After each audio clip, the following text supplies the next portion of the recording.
Hi, I'm Tan Sushan. I'm a new NMP, nominated MP.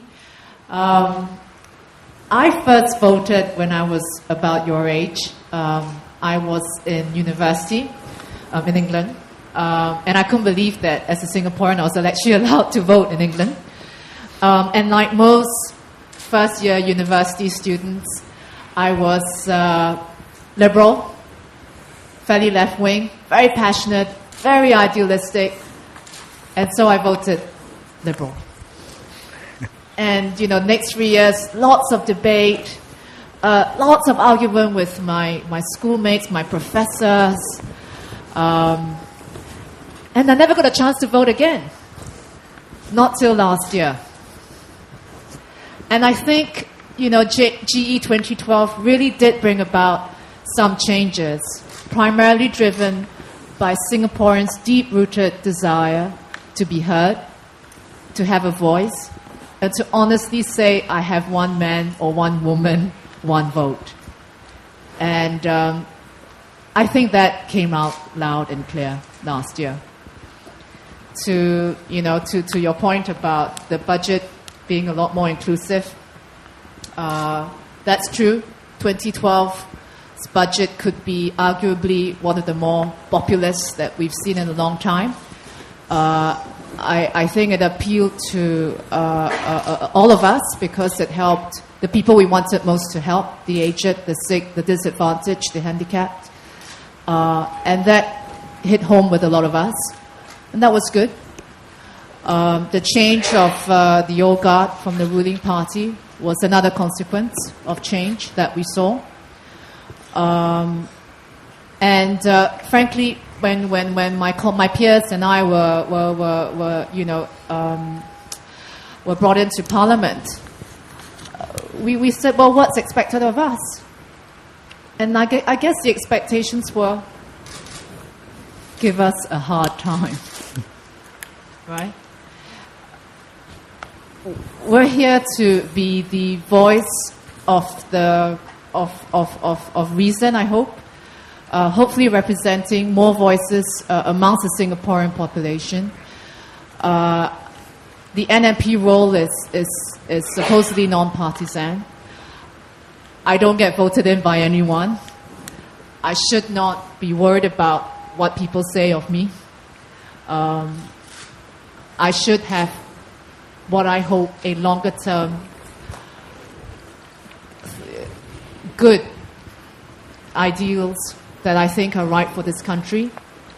And that's what I hope to bring in my very short 2.5 years that I'm expected to play this role. And heck, we all need help because, there is a big machinery at work and we're just single, working people. So any input, any opinions, any research help, we'll take it. Thank you. Thank you, Susha. My esteemed professor. Is this on? Can you hear me? Yes. Yeah. Okay. Thank you very much, Joshua, for having me. I must first tell you all that I'm here mainly because Joshua asked, and I told him yes without actually half expecting what I would have to do for this evening.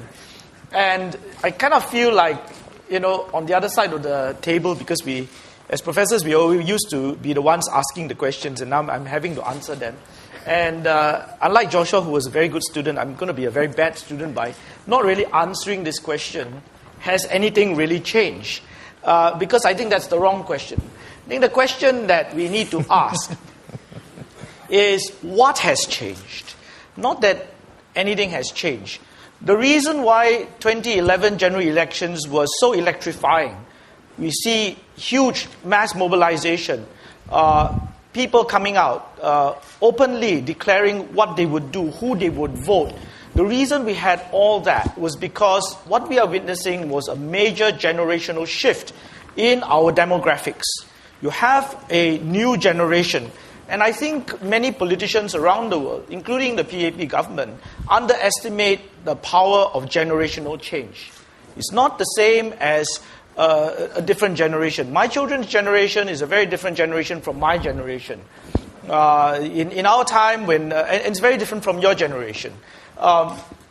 in our time when we were growing up, we had a very different view about politics. We lived in a very different time, a time when Singapore was pretty much under threat, when we all did feel to some extent that a strong government was important, where we all thought that it's important for us to pull together as a nation, notwithstanding whatever differences, so that we could survive.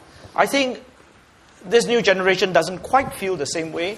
You realize that there are, of course, still existing threats and so on to our existence as a state, but that's not really that important. This generation wants something more.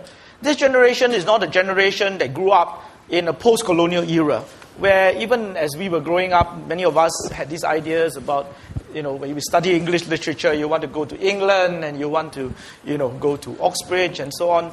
Your generation, my children's generation, they look at the world quite differently. They look at the world where Asia is rising, where their heroes are not Chaucer or Shakespeare, but Super Junior or SNSD or whoever, right?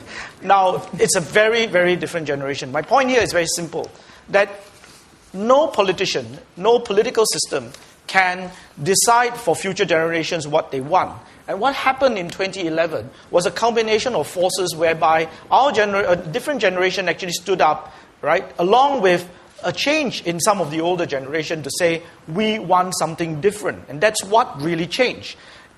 The people had changed. And going by Terry Nardin's sort of people, politics, and parties, the people change. And because the people change, the question is the politics changing fast enough? Are the political parties changing fast enough? Is the government changing fast enough?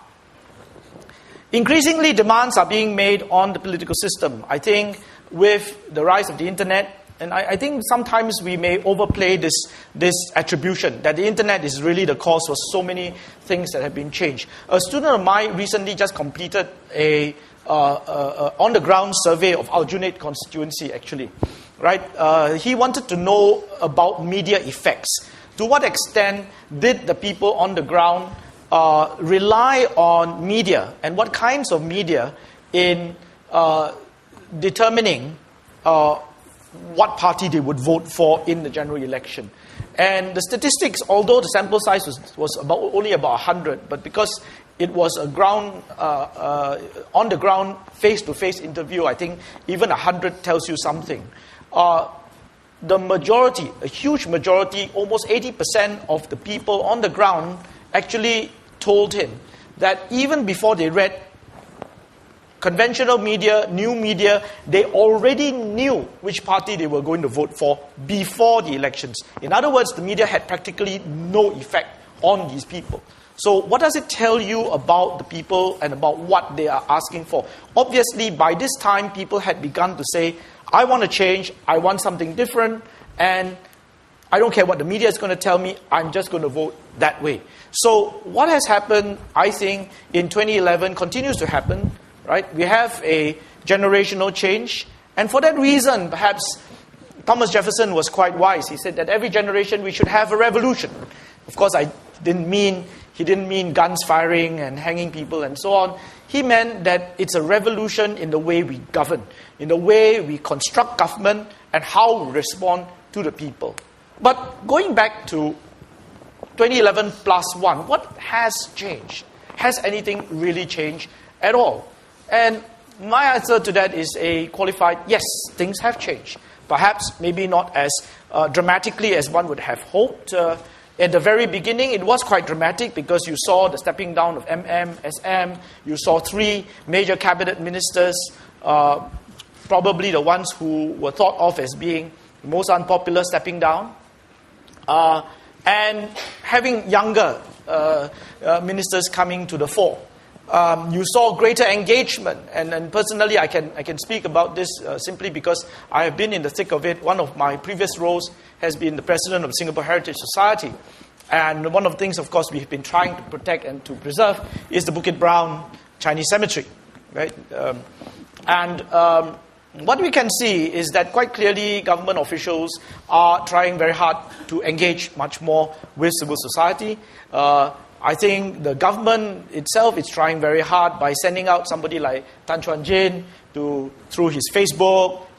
He was even taking to announcing government policies on his Facebook page, engaging with the public. This all bodes well for the future, although I'm not sure how comfortable the government is in this form of engagement. Maybe it's a trial balloon. Maybe it's sending him out there to see what can or cannot be done. Can he contain civil society? Can he manage it? And I think one of the big problems with a government that's been in power for so long and running things in a particular way, you kind of expect that there are 10 buttons, you press all 10 of them, and something's going to happen. Sometimes in civil society, there are 10 buttons, you press them all, maybe one might work, and the other 10 might bite you back or something. So dealing with a pluralistic polity is not so simple. It's very demanding, sometimes ridiculously so, but this is something which I think the government, and I say the parties, whoever hopes to assume the mantle of power in Singapore, must deal with in future generations. There is no getting away from that, unless, of course, you throw democracy out of the window. But I think with that, I should stop and then maybe take questions. Thank you. Thank you, Prof.